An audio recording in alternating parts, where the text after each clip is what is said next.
hablaremos sobre infecciones gastrointestinales y deshidratación.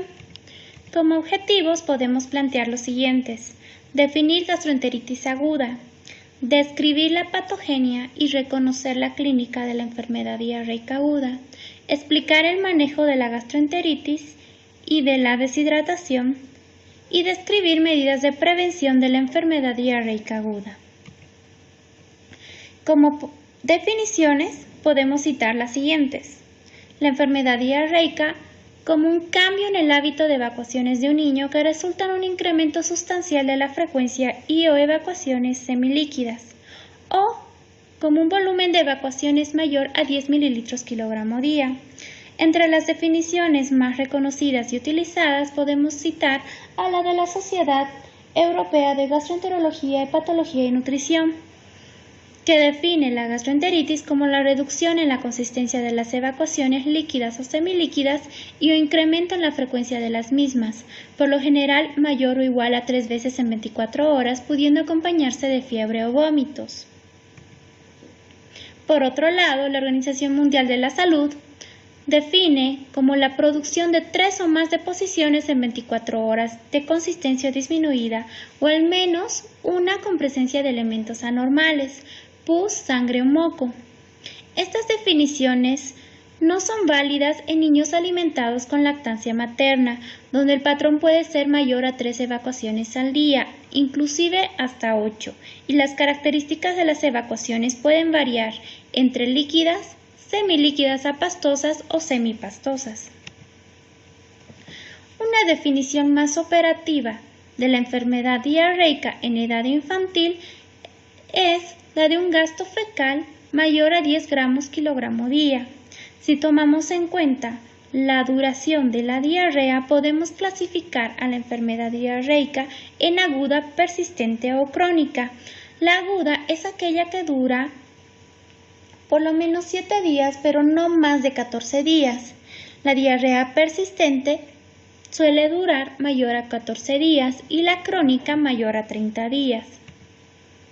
La Organización Mundial de la Salud estima que cada año se presentan 1.300 millones de episodios de diarrea en niños menores de 5 años en países en vías de desarrollo que se encuentran en Latinoamérica, África y Asia, ocasionando 4 millones de muertes relacionadas en el 50 o 70% con deshidratación. Existen factores de riesgo relacionados al desarrollo de la enfermedad diarreica aguda, entre ellas las diferencias geográficas, las diferencias étnicas y de lenguaje, la pobreza y el estado nutricional materno. Respecto a la etiología, podemos clasificar las diarreas en infecciosas y no infecciosas. Cuando hablamos de enfermedad diarreica aguda infecciosa, como principales agentes tenemos los virus, bacterias y parásitos. Las enfermedades diarreicas no infecciosas tienen diferente etiología. Entre ellas pueden ser de causa alérgica, como es la alergia alimentaria, ya sea a proteínas de la vaca o proteínas de soya. Los trastornos de absorción y digestión por déficit de ciertas enzimas como la lactasa, sacarasa y isomaltosa. Cuadros quirúrgicos como la apéndicis aguda o la invaginación, la ingesta de fármacos como laxantes, antibióticos o la intoxicación por metales pesados como el cobre y el zinc. Respecto a las causas infecciosas, como habíamos mencionado, los principales agentes son los virus, bacterias y parásitos. Respecto a las infecciones virales, como principales representantes tenemos al rotavirus y al adenovirus, que producen infecciones frecuentes en menores de 2 años, cuya forma de transmisión es fecal, oral o respiratoria. Entre las bacterianas tenemos la Escherichia coli, la Salmonella, la Shigella, el Staphylococcus aureus, el Vibrio cholerae, Aeromonas. Y entre los parásitos, la Yardia lamblia, Cryptosporidium y la Isospora. Respecto a los virus, hablaremos principalmente del rotavirus. El rotavirus fue descubierto en 1973 por la doctora Ruth Bishop. Proviene del latín, cuya palabra significa en español rueda. Es un RNA virus de la familia Reoviridae que tiene 7 grupos antigénicos. Grupo A, B, C, D, E, F, G. Los grupos D, E, F, G se encuentran en animales. El grupo A produce infecciones habituales en el ser humano. El grupo B produce infecciones gastrointestinales en adultos y niños, principalmente en China, y el grupo C es de baja prevalencia.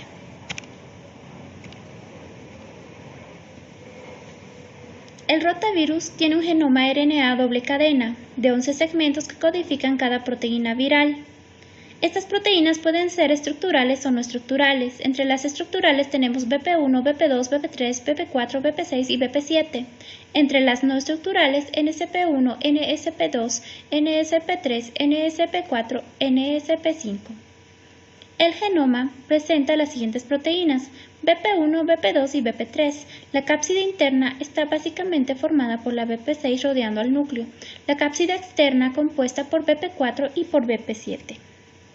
En la siguiente gráfica podemos ver la disposición de estas proteínas. Como habíamos mencionado, el núcleo está conformado básicamente por las proteínas BP1, BP2 y BP3.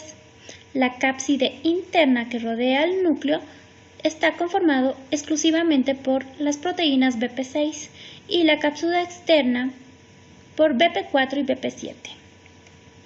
En la siguiente gráfica podemos ver cómo el virus realmente tiene una forma de una rueda y cómo están dispuestas las diferentes proteínas.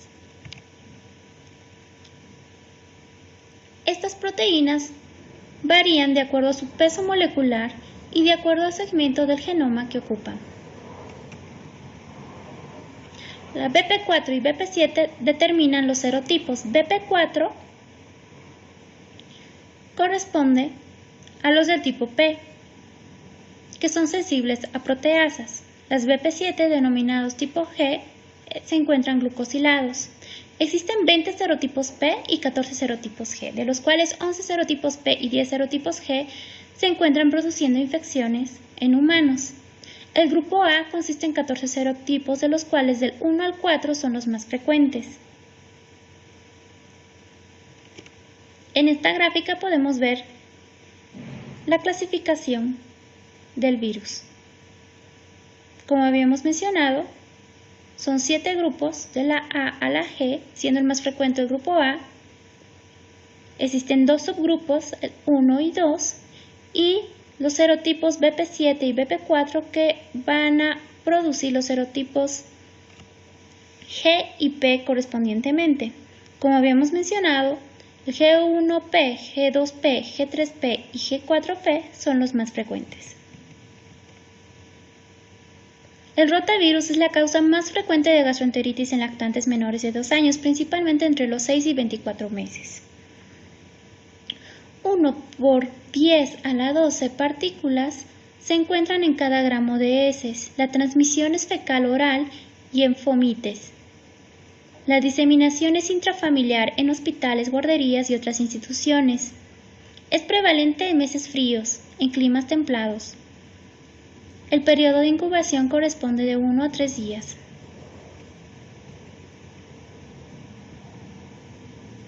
Se dice que el 16.6% de toda la población mundial muere a causa de diarrea en niños menores de 5 años, de los cuales el 17.2% es causada por el rotavirus. El rotavirus es la causa de 500.000 muertes y 2 millones de hospitalizaciones por año en todo el mundo. El 82% de las muertes ocurren en los países de menor ingreso.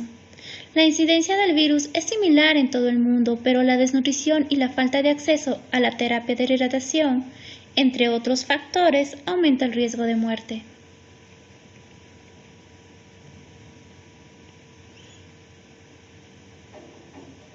La gastroenteritis por rotavirus es una enfermedad muy contagiosa, que se disemina, como habíamos mencionado, por una transmisión fecal oral. El rotavirus es resistente a las medidas higiénicas habituales y se mantiene activo mucho tiempo en el ambiente.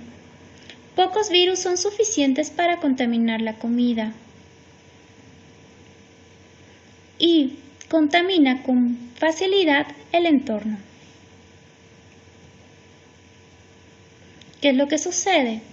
El virus ingresa por vía oral transportado por objetos o agua contaminados. En las primeras 24 horas del contagio ya aparecen síntomas como vómitos, fiebre y diarrea.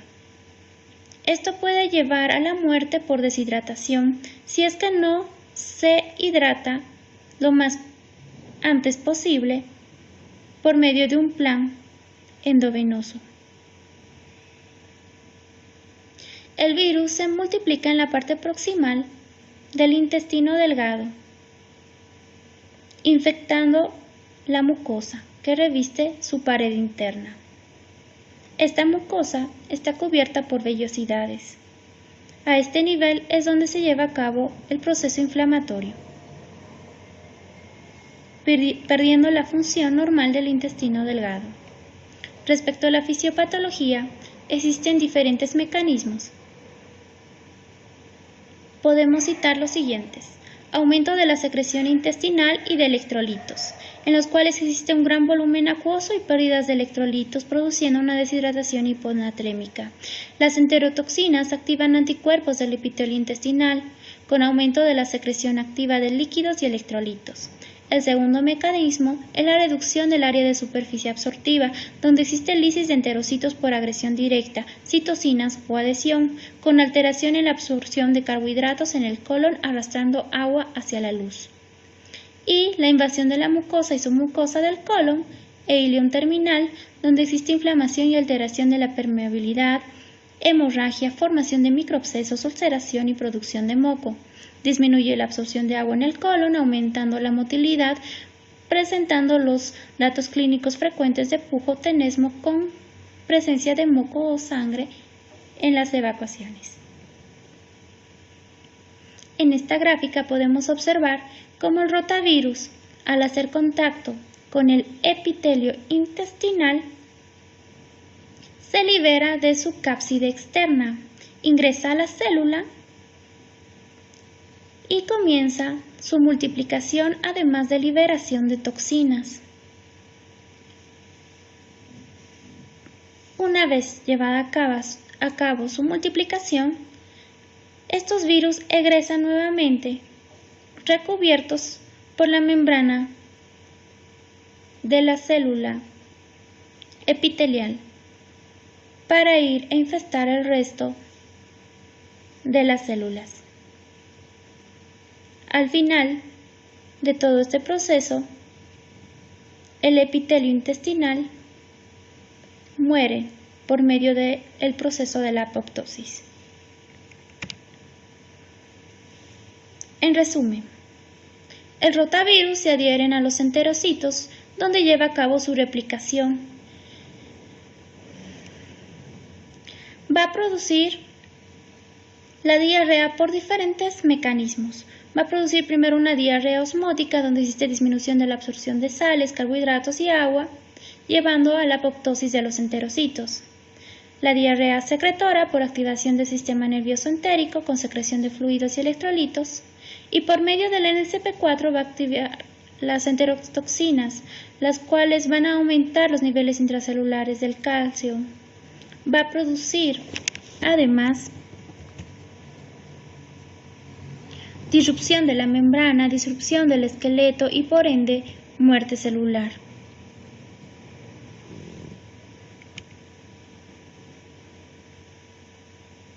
En esta gráfica podemos ver esos diferentes mecanismos y cómo van a afectar la inactivación de ciertas enzimas, llevando a cabo todo un proceso inflamatorio cuyo desenlace es la apoptosis de estas células.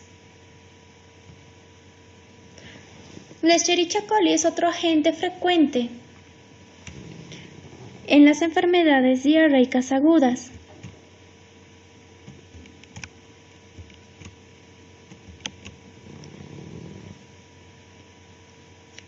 Entre sus diferentes tipos se encuentra la Escherichia coli enterotoxigénica, la cual se caracteriza por producir un aumento del AMP cíclico y GMP cíclico. produciendo una diarrea secretora. Por otro lado, la Escherichia coli enteropatógena, ya sea típica o atípica, produce adherencia hacia las microvellosidades, produciendo su destrucción, y se caracteriza por producir una diarrea líquida prolongada. La Escherichia coli, productora de toxina Shiga, produce inhibición de la síntesis proteica con microtrombosis intravascular, produciendo una diarrea disentérica y el síndrome hemolítico urémico. La Escherichia coli enteroagregativa produce adherencia y citotoxicidad, produciendo una diarrea líquida. La Escherichia coli enteroinvasora y la de adherencia difusa se caracterizan también por invadir y diseminarse celularmente, produciendo diarrea ya sea líquida o disentérica. La Shigella, otro de los agentes causales, se caracteriza por no poseer cápsula, no posee flagelos y presenta 45 serogrupos de acuerdo al antígeno somático O. Se los puede dividir básicamente en el serogrupo A, cuyo representante principal es la Shigella dysenteria, el serogrupo B, la Shigella flexneri, el serogrupo C, la Shigella boydii, el serogrupo D, la Shigella sonnei. Y acá en esta gráfica podemos ver cómo esta Shigella va invadiendo a las células epiteliales del intestino y activando células presentadoras de antígenos como son los macrófagos y activando todo el proceso inflamatorio como los neutrófilos, desencadenando toda la inflamación y desarrollo de la diarrea. Respecto a la clínica, podemos mencionar que se basa principalmente en la presencia de evacuaciones líquidas, vómitos, fiebre y deshidratación. Respecto a la deshidratación, esta puede ser leve, moderada o severa. Para clasificar a un niño deshidratado deberemos tomar en cuenta diferentes signos o síntomas. Entre ellos podemos citar los siguientes: el estado neurológico, si el niño se encuentra alerta o se encuentra irritable o letárgico, la presencia de sed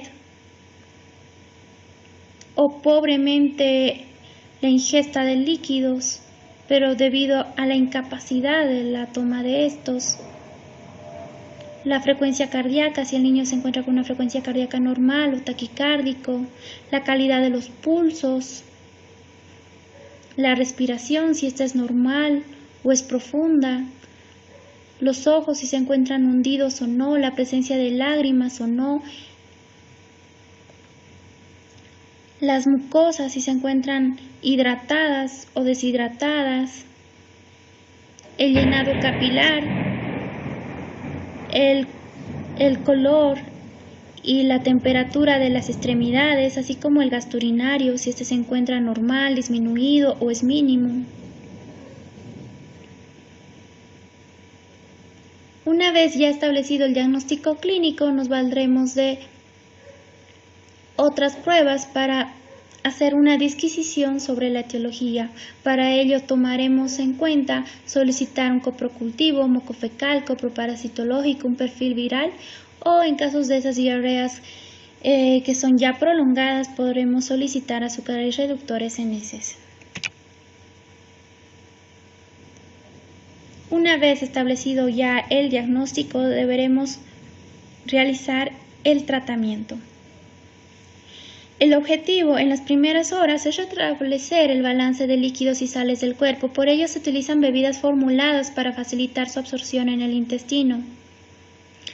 Una vez restablecida la hidratación, deberemos reanudar la alimentación lo más antes posible, con una dieta normal para la edad, continuando con la hidratación y evitando alimentos dulces.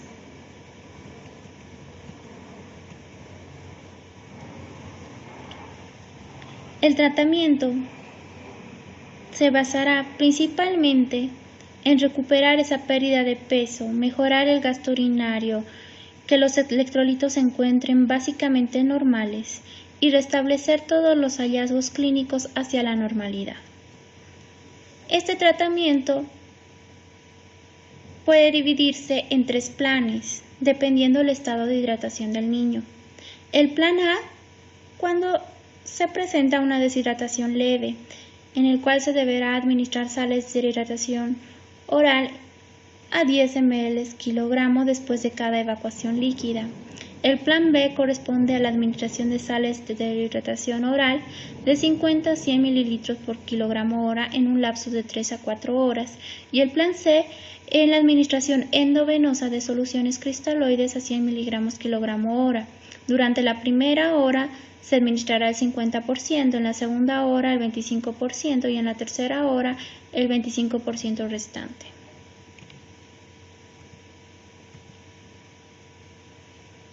En esta gráfica podemos ver las diferentes soluciones que se utilizan para restablecer la hidratación en estos niños. En el año 1975 surgió por la Organización Mundial de la Salud las primeras sales de hidratación oral, cuya principal característica tenía 90 miliequivalentes de sodio. Años posteriores, en el año 2002, se replanteó los ingredientes de estas sales de hidratación, estableciendo que las soluciones hipotónicas tenían una mejor respuesta y restablecía mejor el estado de hidratación en los casos de enfermedades diarreicas agudas. Es así que se replanteó la formulación de estas sales, quedando en un nivel de 75 miliequivalentes de sodio con un 13.5 gramos de carbohidratos, 20 miliequivalentes de potasio, 65 milimoles de cloro, presentando una osmolaridad de 245. Esta nueva fórmula es la que se utiliza hoy en día.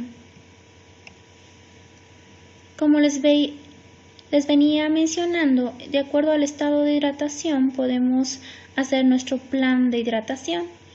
De acuerdo a este cuadro publicado en Pediatrics in Review en el año 2012, cuando se trata de una deshidratación leve podemos aplicar sales de hidratación oral. En este caso plantea otro tipo de manejo en los cuales clasifica de acuerdo al peso. Si el niño tiene menos de 10 kilos, podemos administrar de forma arbitraria de 60 a 120 ml de sales de hidratación oral después de cada evacuación líquida o después de cada vómito.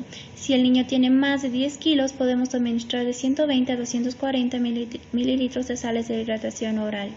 Continuar con la lactancia materna o con la alimentación del niño. Si se trata de una deshidratación moderada, como habíamos mencionado, administraremos sales de hidratación oral de 50 a 100 mililitros kilogramo durante 3 a 4 horas.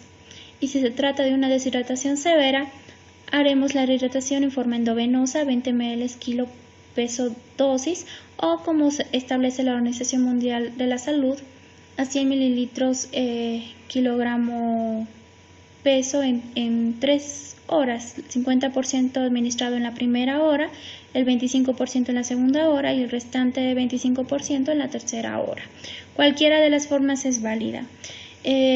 Una vez ya restablecida la hidratación, continuaremos el plan de líquidos con una relación de 1 a 1 con dextrosa 5% y solución salina. Cuando la diarrea dura más de 14 días, habíamos mencionado que esta corresponde a una diarrea persistente. ¿Qué es lo que sucede? Pues el niño llega con el antecedente de no haber tenido evacuaciones previamente, pero que debido a un factor relacionado desencadenante empieza a tener evacuaciones líquidas que duran más de 14 días. En estos casos se deberá sospechar de mala absorción, es decir, de que es un cuadro sugestivo de alergia. y deberemos hacer los estudios respectivos para descartar o confirmar la presencia de esta. La evolución, una vez que es una diarrea persistente, puede ser hacia una diarrea crónica, lo que implica ampliar más el abordaje. ¿Qué niños requieren atención médica? Aquellos que presentan más de 8 evacuaciones en 24 horas, donde los vómitos son persistentes, mayor a 2, donde la enfermedad de base es relevante, donde existe malnutrición, enfermedad renal, estado de inmunosupresión, diabetes, entre otros, o en todo niño menor de 2 meses. ¿Cuáles son los criterios de hospitalización? Pues el choque, la deshidratación grave, el deterioro neurológico, vómitos persistentes o biliares, el fracaso a sales de hidratación, es decir, al plan A, al plan B, sospecha de un proceso quirúrgico o la falta de seguridad en el cuidado por parte de los padres y o familiares. ¿Cuáles son las medidas de prevención? Principalmente la lactancia materna, el lavado de manos, el lavado de los alimentos, una adecuada nutrición, eliminar todos los desechos donde corresponde y contar con servicios básicos de salud.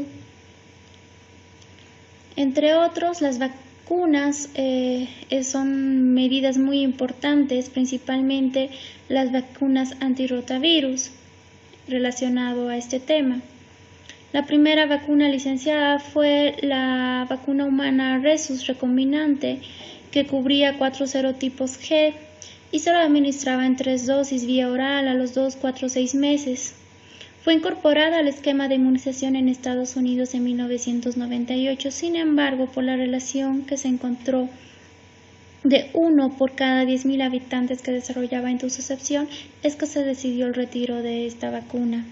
Hoy en día contamos con otras dos, que es la Rotatec y la Rotarix. La Rotatec es una vacuna pentavalente recombinante humano-bovino que cubre los siguientes serotipos, G1, G2, G3, G4 y tiene una eficacia del 74% con una eficacia del 98% en gastroenteritis severas. Se administra en 3 dosis, 2, 4, 6 meses y no tiene replicación intestinal. La Rotarix tiene una eficacia del 72% con una eficacia del 85% en gastroenteritis severas. Se administra en 2 dosis de 2 y 4 meses y se elimina por la vía enteral. Tiene una replicación intestinal.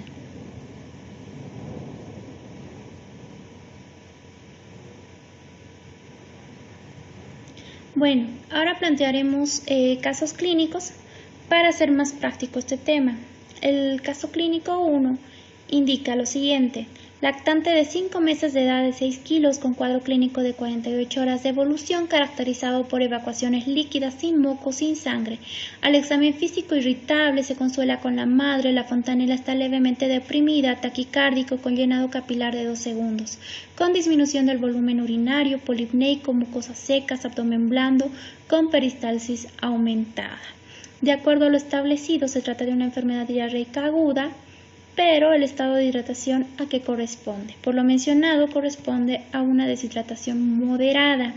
Si hablamos de una deshidratación moderada, el plan que debemos seguir es un plan B.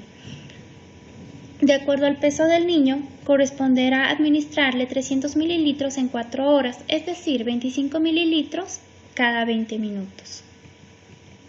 El caso clínico 2 indica lo siguiente: niño de 2 años de edad de 10 kilos, peso previo 11.5 kilogramos, con cuadro clínico de 3 días de evolución, caracterizado por evacuaciones líquidas abundantes con moco, vómitos incoercibles y fiebre. Al examen físico, somnoliento, ojos hundidos, sin lágrimas, llenado capilar de 5 segundos, pulsos periféricos débiles, pulsos centrales conservados, signo del pliegue 2 cruces sin presentar diuresis en las últimas 6 horas. ¿Cuál sería su clasificación del estado de hidratación y el manejo? Pues se trata de una enfermedad diarreica aguda con deshidratación severa. ¿Qué es lo que vamos a hacer? La administración de un plan C. Conclusión. La enfermedad diarreica aguda es una de las causas más importantes de mortalidad infantil en todo el mundo. Ahí la importancia de conocer su patogenia clínica para promover medidas preventivas. Gracias.